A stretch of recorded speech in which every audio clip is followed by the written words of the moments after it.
अब इनकी press conference आप सुनिए। इन्होंने एनजीओज बनाई हुई हैं, इनको फंडिंग होती है, ये सुबह उठते हैं कॉन्डम के डब्बे उठाते हैं और डेरों पे जाते हैं, डेरों पे जाते हैं, कॉन्डम जाके बांटते हैं और कहते हैं सेफ सेक्स करो। पाकिस्तान में क्या ये गुंजाइश है इस्लामी मुल्क में कॉन्डम देने की? हम ख्वाजा सरा पूरे पाकिस्तान के नामंजूर करते हैं, पूरे पाकिस्तान के इस बिल को नामंजूर करते हैं। इसको ये कानून बनाया गया है, ये कानून जो है ये ख्वाजा सराओं के फ़ायदे के लिए नहीं बनाया गया, बल्कि उन लोगों के फ़ायदे के लिए बनाया गया है कि जो कि हमजिन्स परस्ती को फ़रोग़ देते हैं। और वो ये जो एक्ट है, कानून है, ये सादा अल्फाज में मुसल्लत शुदा है, इम्पोर्टेड है, इम्पोज्ड है, और ये एक टाइम बम है पाकिस्तान के ख़ानदानी निज़ाम के लिए, कुरान के निज़ाम के लिए। और ये जो इस्लाम का ख़ानदानी निज़ाम है, जो कानूनी विरासत है, ये उसके लिए एक टाइम बम है। ये एक कल्चरल इन्वेजन है, ये एक सकाफती दहशतगर्दी है मगरिब की पाकिस्तान के ऊपर। हम इससे अपने ख़ानदान को बचाना चाहते हैं, अपने नस्लों को बचाना चाहते हैं, और इसके लिए जितने Preview.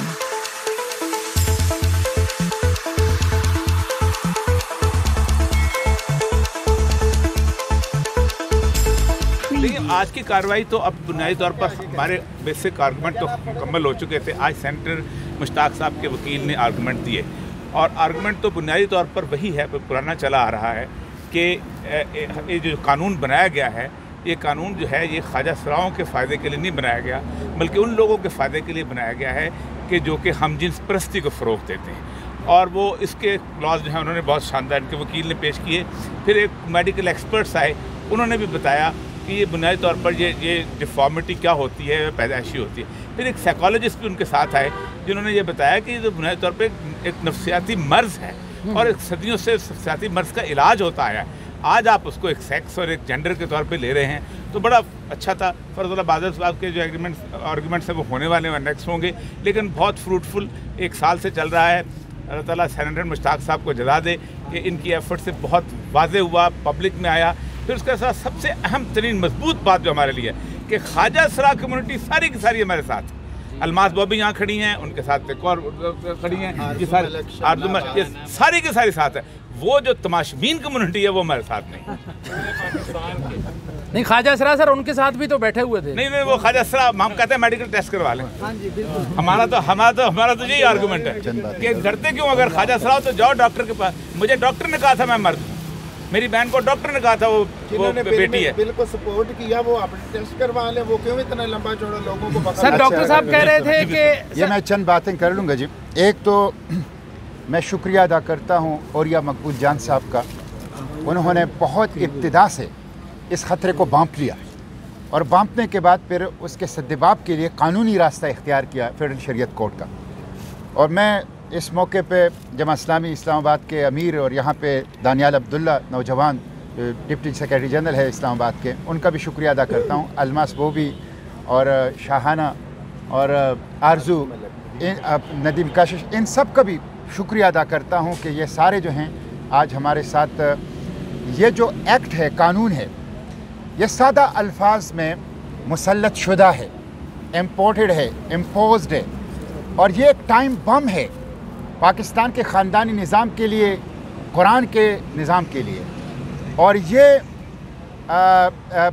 जो इस्लाम का ख़ानदानी निज़ाम है, जो कानूनी विरासत है, ये उसके लिए एक टाइम बम है। ये एक कल्चरल इन्वेजन है, ये एक सकाफती दहशतगर्दी है मगरिब की पाकिस्तान के ऊपर। हम इससे अपने ख़ानदान को बचाना चाहते हैं, अपने नस्लों को बचाना चाहते हैं, और इसके लिए जितने भी कानूनी रास्ते हैं, फेडरल शरीयत कोर्ट एक कानूनी रास्ता है, पार्लियामेंट एक कानूनी रास्ता है, पब्लिक के अंदर अवेयरनेस और प्रोटेस्ट और जदोजहद जो कल जिस तरह अलमास बोबी ने किया, शाहाना ने किया, आरजू ने किया, कशिश ने किया, ये एक उनका दस्तूरी और कानूनी रास्ता है। तो तमाम रास्ते जो हैं हम इख्तियार करेंगे। आज बहुत अच्छे दलाइल दिए इमरान शफीक एडवोकेट साहब ने, जो मेरे वकील थे यहाँ पे इस केस में, और बिल्कुल वाज़ेह कर दिया कि इसके अंदर क्या ख़राबियाँ हैं, खिलाफ कुरान सुन्नत है ये चीज़ और खिलाफ शरीयत है। और ऑलरेडी इस्लामी नज़रियाती कौंसल ने 2 दफ़ा इसको खिलाफ शरीयत करार दिया है। मुफ्ती तकी उस्मानी मुफ्ती आज़म पाकिस्तान ने इसको खिलाफ शरीयत करार दिया है। तो इसमें अब कोई इबहाम नहीं है। मुझे जो दुख है जो मैं आपसे शेयर करना चाहता हूँ वो पार्लियामेंट के हवाले से है। पार्लियामेंट के अंदर मेरे तरामीम 15 नवंबर 2021 को इंट्रोड्यूस हुए हैं। कानून के मुताबिक 4 माह में उसको वाइंड अप करके वापस हाउस में रिपोर्ट करना चाहिए। 1 साल हो गया है उसे वाइंड अप नहीं किया जाता।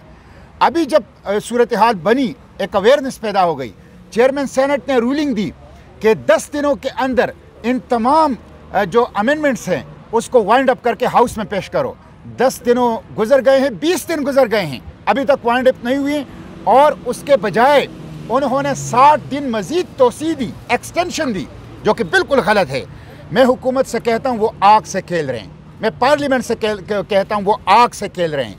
मुसलमानान पाकिस्तान अपने निकाह के इदारे पर, शादी के इदारे पर, ख़ानदान के इदारे पर, शर्म हया के ऊपर, अपनी आइंदा नस्लों के तहफ़्फ़ुज़ के लिए इस डाके को किसी सूरत तस्लीम नहीं करेंगे।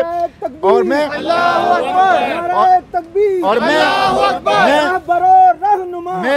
मैं उलमाए पाकिस्तान से कहता हूँ, बिलखसूस इस्लाम पसंद आवाम से, कॉन्स्टिट्यूशन के article 1, article 2, article 2A, article 31, 37, 38, 41, 62, 91, 227, 228, 229 इसमें कैटेगोरिकली लिखा गया है कि सुप्रीम लॉ कुरान और सुन्नत होगी और कुरान और सुन्नत से खिलाफ कोई कानून नहीं बनेगा। यह साबित हो चुका है कि यह कानून खिलाफ कुरान और सुन्नत है और पार्लियामेंट रेजिस्ट कर रही है इसको रिपील करने, इसको रिफॉर्म करने में। पार्लियामेंट और हुकूमत मुज़ाहिमत कर रही है। इसलिए मैं उलमा से कहता हूँ कि वो इस पर सोचे कि ये पार्लियामेंट उस दस्तूरी रास्ते से हट रही है, पार्लियामेंट उस कानूनी और आईनी रास्ते से हट रही है, तो इस पे सोचे कि पार्लियामेंट का घेराव किया जाए। मैं उलमाए पाकिस्तान से, तमाम तबकात से, इस्लाम पसंद अवाम से अपील करता हूँ कि वो रेड लाइन ड्रा करें। 1 साल से कमेटियों में हैं और 4 माह के अंदर इसको वाइंड अप होना चाहिए था। इस्लामी नज़रियाती कौंसल 2 दफ़ा बता चुकी है कि गलत है। पाकिस्तान के जय्यद उलमा, तमाम मकातिब फ़िक्र के उलमा कंसेंसस से कह रहे हैं खिलाफ कुरान सुन्नत है। पार्लियामेंट न रिफॉर्म कर रही है और न रिपील कर रही है और रेजिस्ट कर रही है, इसको बाकी रहने दे रही है। इसलिए पार्लियामेंट दस्तूरी रास्ते से हट रही है। पार्लियामेंट को दस्तूरी रास्ते पर लाने के लिए उलमा संजीदगी से सोचें कि इस पार्लियामेंट के घेराव का ऐलान कर दिया जाए और इसके सामने एहतजाज और धरने के ऑप्शन के ऊपर सोचा जाए। पार्लियामेंट ले तो लाल से क्यों काम ले रही है सर? बाहर के एजेंडा है। अच्छा, मैं ये भी अर्ज़ करूँ यहाँ कि वफाकी शरी अदालत के जो साबिक जज है नूर मोहम्मद मुस्कान ज़ई साहब, वो शहीद कर दिए गए हैं। हम उनकी शहादत की कबूलियत की दुआ करते हैं और उनके पसमानदगान हम सब हैं, मुसलमानान पाकिस्तान सब हैं, सब के लिए सब्र की दुआ करते हैं। लेकिन हम हुकूमत से मुतालबा करते हैं, उन्होंने लैंडमार्क जजमेंट दी थी सूद के खिलाफ, उन्होंने ही ट्रांसजेंडर एक्ट के खिलाफ ओरिया साहब के इस दरख्वास्त को एक्सेप्ट करके इसका प्रोसेस शुरू किया था। उनकी बहुत बड़ी खिदमात हैं, उनके कत्ल की तहकीकात की जाए। इसके पीछे मुहर्रिकात क्या हैं, इसके पीछे कौन लोग हैं, और इसके ऊपर सुप्रीम कोर्ट ऑफ पाकिस्तान सोम उठो लें। मुसलमानान पाकिस्तान को उनकी शहादत से शदीद दुख पहुंचा है। ये पूरे मुसलमानान पाकिस्तान के आरज़ुओं और तमन्नाओं के ऊपर हमला है। हम सब गमज़दा हैं, रंजीदा हैं उनकी शहादत पर। सुप्रीम कोर्ट ऑफ पाकिस्तान सोम उठो लें, मुहर्रिकात का पता चलाएं, कातिलों का पता चलाएं और जो कातिल हैं उनको करारवा की सजा दें। सर, पार्लियामेंट ले तो लाल से काम क्यों ले रही है इस बिल के हवाले से? इसलिए कि आपके जितने भी कवानीन FATF के बने हैं, आपके जितने भी कवानीन IMF के बने हैं, ये इम्पोज्ड है, ये इम्पोर्टेड हैं और ये गुलाम हैं। ये पैसों के लिए, डॉलरों के लिए, पाउंड के लिए उनकी मर्जी की कानून साजी कर रही है। पार्लियामेंट ऑफ पाकिस्तान ने अपनी लेजिस्लेटिव अथॉरिटी कंप्रोमाइज की है फेरस के लिए, लंदन के लिए और IMF और वाशिंगटन के लिए, इसलिए वो लेतलाल के काम रहे। 2011 से इस पे काम शुरू हुआ था। 45 हमारे यहाँ एम्बेसीज हैं कि जो मुख्तलिफ NGO को फंड्स देती थी और 2017 में एक ख़ास ग्रुप था पार्लियामेंटेरियंस का जिनका इन लोगों के साथ इकट्ठा ग्रुप बना था और उसकी तब तो तस्वीर भी उन्होंने दे दिया है, वो जो उसके ऊपर अपना मोहसिब के दफ्तर के बाहर के हम पहली दफ़ा कब मिले थे और कब, और इंटरनेशनल फंडिंग मौजूद है, उसके साथ NGOs की फंडिंग मौजूद थी। ये पूरी मेहनत से हुआ है और आप अंदाज़ा करें इतनी चालाकी से हुआ है कि हमें तो 2 साल तक पता नहीं चला कि ये कर क्या दिया है इन्होंने। और इस तरह जैसे कहते हैं छुपा के बाकी, और आपको याद होगा, आप तो खैर उस पार्लियामेंट में थे, जिस जल्दी के अंदर और जिस तरह से पास किया, तो मैं कसूरवार नहीं कहा, अब कसूरवार हैं। देखिए अगर सेनेटर मुश्ताक की आवाज़ वहाँ मौजूद है तो अब जो करेगा वो कसूरवार है, वो फिर अंधेरे में नहीं है, वो अंधेरे में नहीं है। इतनी जल्दी क्यों बिल पास किया गया, क्या इमरजेंसी थी? साथियों के लिए आपका तो आप हमारे खिलाफ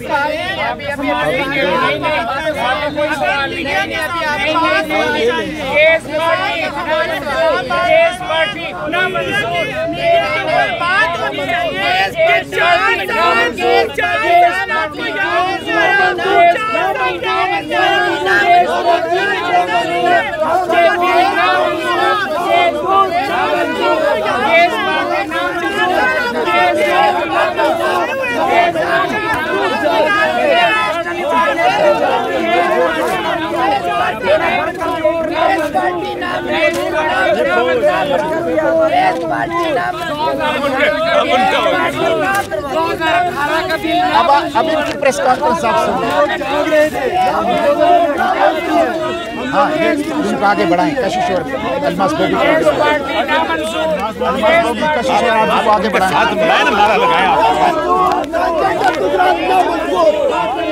हो रही है इनको, इन्होंने NGOs बनाई हुई हैं, इनको फंडिंग होती है, ये सुबह उठते हैं कॉन्डम के डब्बे उठाते हैं और डेरों पे जाते हैं, डेरों पे जाते हैं, कॉन्डम जाके बांटते हैं और कहते हैं सेफ सेक्स करो। पाकिस्तान में क्या ये गुंजाइश है इस्लामी मुल्क में कॉन्डम देने की? हम ख्वाजा सरा पूरे पाकिस्तान के नामंजूर करते हैं, पूरे पाकिस्तान के इस बिल को नामंजूर करते हैं। इसको ये गेज के लेस्बियन के लिए है बिल है, हमारे लिए नहीं। एक बात करना चाहती हूँ, एक बात मैं करना चाहती हूँ। सवाल जी ये जो 2018 में एक्ट पास किया गया, जी क्या आप एक मिनट 2018 में जो एक्ट पास किया गया पार्लियामेंट से, जी, क्या आप समझते हैं कि ये ख्वाजा सराओं के हकूक के लिए पास किया गया? ये बिल्कुल नहीं, ये धोखा, ये ख्वाजा सराओं के नाम को कैश करना आप छोड़ दे। ये लोग बाहर से फंड लेते हैं ख्वाजा सराओं के फलाह के लिए, बेटरमेंट के लिए, सब फ्रॉड मचाया हुआ है, कॉन्डम के डब्बे बांटते हैं और सेफ सेक्स पे काम कर रहे हैं। हुकूमत का मुतालबा है कि इस बिल को फौरन खत्म किया जाए, इस बिल को खत्म किया जाए, इस पे दोबारा नजरसानी की जाए। जब उन्होंने सेहत कार्ड बांटे, एक बात करना चाहती हूँ, प्लीज मेरी बात सुने, मेरी बात को बार बार दबाया जा रहा है। जब ये बिल 2018 के बाद मंजरे आम पे आया, ये एक्स कार्ड बांटे गए, हमें किसी को नहीं बुलाया, पूरे पाकिस्तान के किसी ख्वाजा सरा को नहीं। मैं इस्लामाबाद की रहायशी हूँ, मुझे नहीं बुलाया, बोबी साहब मुझे नहीं बुलाया, और हमने प्रेस कॉन्फ्रेंस की। एक मिनट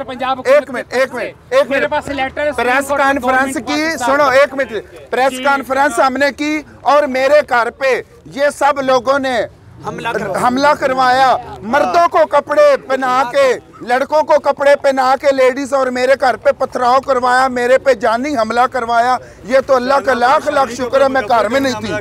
ये कुराल थाने में जाके तस्दीक कर सकते हैं, कुराल थाने में अभी भी FIR दर्ज है, कुराल थाने में, कुराल थाने में अभी भी FIR दर्ज है, आप बेशक तस्दीक कर सकते हैं। कॉन्डम बांट ना मंजूर, ना अब आवाम की बारी है।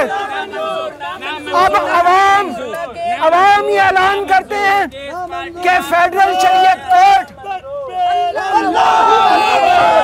मुल्क बना था, इस्लामी मुल्क बना था, इस्लामी मुल्क रहेगा, इस्लामी आईन भी होगा, इस्लामी कानून भी होगा, इस्लामी दस्तूर भी होगा, इस्लामी सारे कागज निकालो, सारे कागज निकालो, सारे कागज भी होंगे, इस्लामी पार्लियामेंट भी होगी, इस्लामी सेनेट भी होगी, इस्लामी अदलिया भी होगी, इस्लामी इस फेडरल शरीयत कोर्ट, ये फेडरल शरीयत कोर्ट हो, ये सामने सुप्रीम कोर्ट हो, पार्लियामेंट हो या कोई भी इदारा हो, जब मुहम्मदुर रसूलुल्लाह और अल्लाह का ये कानून आ गया, किसी फेडरल शरीयत कोर्ट को किसी सुप्रीम कोर्ट को, किसी पार्लियामेंट को ये हक हासिल नहीं है कि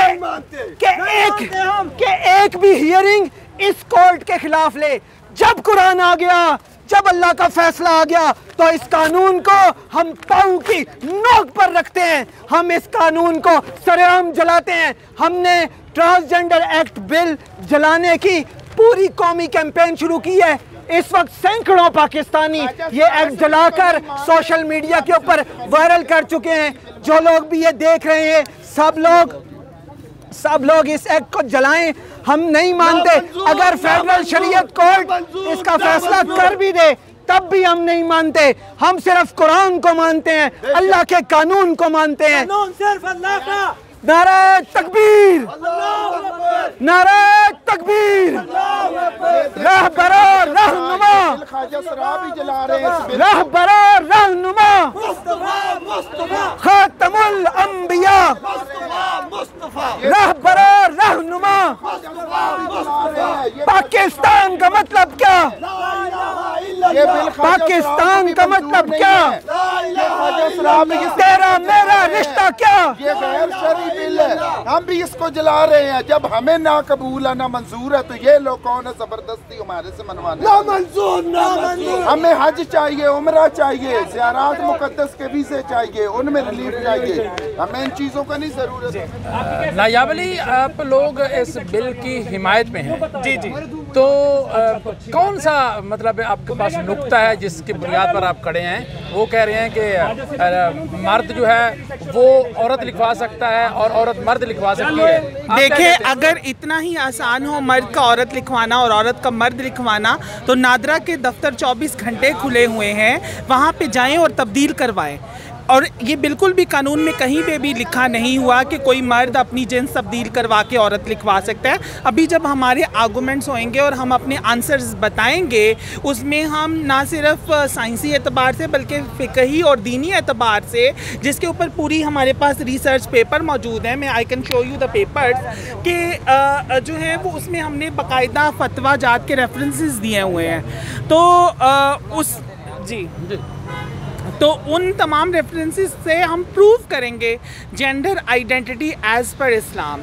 तो ये जो सारे का सारा ये सियासी जो प्रोपेगेंडा है जमात इस्लामी का, और ये 4 साल सोए रहे हैं। अभी इनको क्यों याद आया जब इलेक्शन आने वाला है? ये सिर्फ अपनी वोटिंग के लिए और अवाम में सिंपैथी क्रिएट करने के लिए कर रहे हैं। इनका किसी मजलूम तबके के ऊपर जो है वो कोई भी सिंपैथी उनके साथ नहीं है।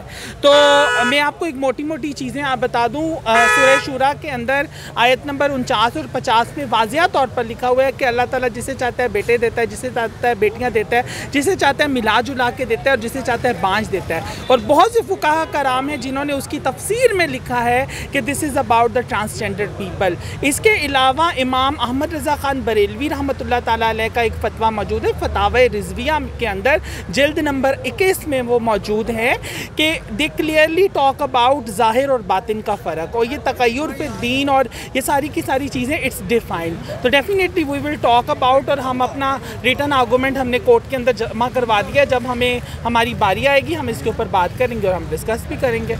अच्छा, अदालत में आप भी मौजूद थे, मैं भी मौजूद था, तो वहाँ डॉक्टर साहब ने कहा कि ये ट्रांसजेंडर एक्चुअल एक सोच का नाम है, एक मर्ज है। वो डॉक्टर साहब झूठ बोल रहे हैं। डॉक्टर साहब ने DSM जो है वो 5 का हवाला दिया, और हमने ICD जो इंटरनेशनल क्लासिफिकेशन ऑफ डिजीज़ 11 है उसका हवाला दिया, जिसमें ये कोई बीमारी या कोई इस तरह की चीज़ नहीं है। आई थिंक डॉक्टर साहब को ज़रा रीड करने की ज़रूरत है। जब हम अपने आर्गूमेंट्स के अंदर ICD 11 का जो ओरिजिनल वर्जन जो है उसको प्रेजेंट करेंगे, और मैं आप सबसे भी यही रिक्वेस्ट करती हूँ कि गूगल करें, जाएं, पढ़ें, और आपको सच का सच और झूठ का झूठ पता चल जाएगा। ये लोग सिर्फ और सिर्फ अपनी पॉलिटिकल पॉइंट स्कोरिंग के लिए और झूठ के लिए ये लोग जो है वो अपना मौक़िफ़ दे रहे हैं, एंड नथिंग एल्स। अच्छा, ट्रांसजेंडर में अक्सर देखने में ये आया है कि अक्सर मर्द होते हैं लेकिन वो ऑपरेशन करवा के वो खराज असराओं जी बिल्कुल, जी बिल्कुल। अलमास बॉबी साहिबा, आरजू जो इन लोगों के साथ खड़े हुए हैं, इनको कहते हैं यूनख, जो कि ट्रांसजेंडर एक्ट के अंदर इन लोगों को भी डिफ़ाइन किया गया है। आप ज़रा अलमास बॉबी साहिबा और जो वो तमाम हजरात, सेनेटर मुश्ताक नदीम कशिश तो वो ट्रांसजेंडर नहीं है, उनका 20 साल का बेटा है, एक वो ऑन कोर्ट मीडिया के ऊपर वो पड़ा हुआ है सारा कुछ, मुबशर लुकमान का इसके ऊपर प्रोग्राम पड़ा हुआ है, क्लिपिंग्स आप निकाल के देख लें। तो ये अब देखें कि कितना ये झूठ है कि कुछ सियासी लोगों को लेके इन लोगों ने कुछ पैसे दे के उनकी प्रेस कॉन्फ्रेंसेस भी स्पॉन्सर कर रहे हैं और उनको जो है वो ट्रांसजेंडर कम्युनिटी के अगेंस्ट खड़ा कर दिया। अच्छा, ये अभी जो यहाँ प्रेस कॉन्फ्रेंस हो रही थी और यह मकबूल जान की और सेनेटर मुश्ताक की, तो आप की बात पर बड़ा हंगामा हुआ। मैंने एक सवाल पूछा, मैंने कहा सेनेटर साहब आप 4 साल कहाँ सोए हुए थे, अब जब इलेक्शन का साल आया तो आपको क्या याद आ गया और आपने इस लॉ को चैलेंज कर दिया। एक छोटा सा सवाल था जो कि मैंने पूछना चाहा बतौर एक शहरी, जो कि मैं उसको बाद में जो है वो अपने किसी आर्टिकल में या तहरीर में लिखती, तो उन्होंने कहा जी आप सवाल नहीं पूछ सकते, तो ये हंगामा है इसके ऊपर हो गई। तो आप जो है ना, कितने फीसद लोग जो है इस बिल के हक में हैं और कितने मुखालिफ हैं? सारी कम्युनिटी इस हक में है। अब देखें, जिन लोगों को जो प्रोटेस्ट और ये जो कुछ लोगों को इंगेज किया है, ये वो कम्युनिटी है। जब ये कानून बन रहा था ना, तो हम इनके पास जाके बताते थे कि जी आपका राइट्स का बिल बन रहा है, तो ये कहते थे कौन सा बिल, हम बिजली और गैस का बिल तो रोज़ाना देते हैं। तो ये देखें, हमारे सादा अवाम जिस तरीके से वर्गला दिया है, इस तरह हमारी सादा लोग ख्वाजा कम्युनिटी को भी इन लोगों ने वर्गलाया हुआ है। ये बड़े सियासी और मैं कहूँगी कि ये शैतानी जहन के रखने वाले लोग हैं। इनका दीन, मज़हब, इस्लाम इससे कोई ताल्लुक़ नहीं है। सिर्फ़ और सिर्फ पार्लियामेंट के अंदर अपनी सियासत को चमकाने के लिए ये लोग ये हरकतें कर रहे हैं और हमारा मज़लूम तबका इनका निशाना बना हुआ है।